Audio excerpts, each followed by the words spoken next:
Hala, meron palang ganito. Hindi mo na kailangan gumamit ng tinidor para batiin yung itlog. Eto, hindi na kailangan ng kuryente. Ang galing.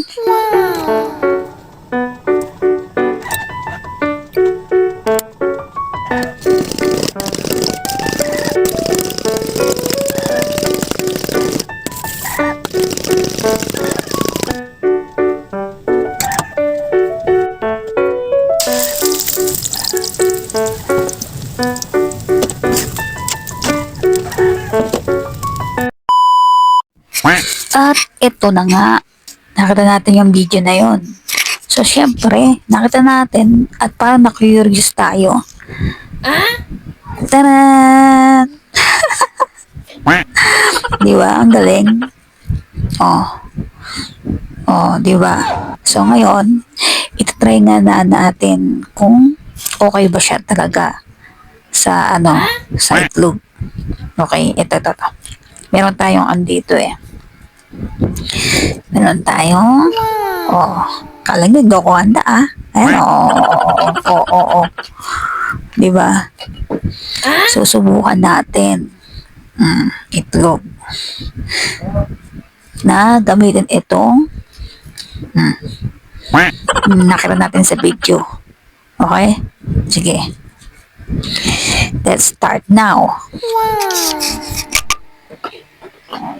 Hindi akong table.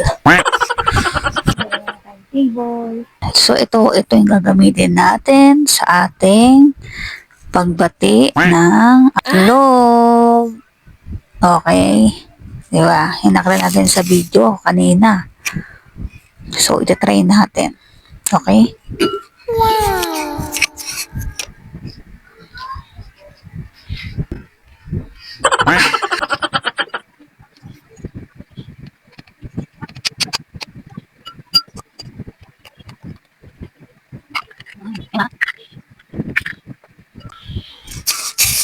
Yan ha.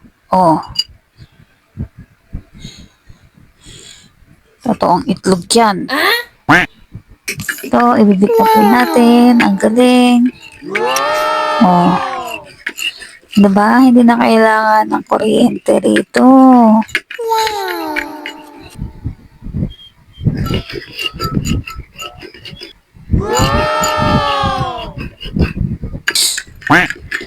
Diba?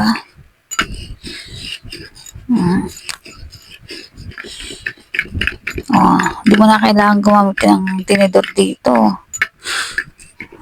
Diba? Ang galing.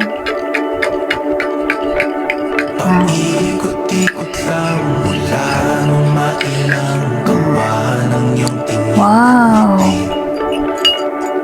Di sinasadyang mahulog mahibang, aasa na tayo sa huli. Tingin mo lang.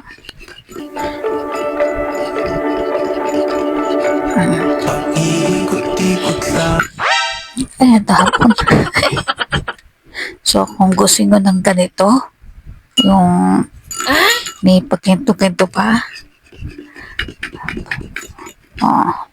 lalagay ko sa yellow basket. Ang link na to kung gusto nyo bumili, or kaya ilalagay ko sa comment section ang link para makabili ka. Diba? Yun lang. Thank you. Bye-bye.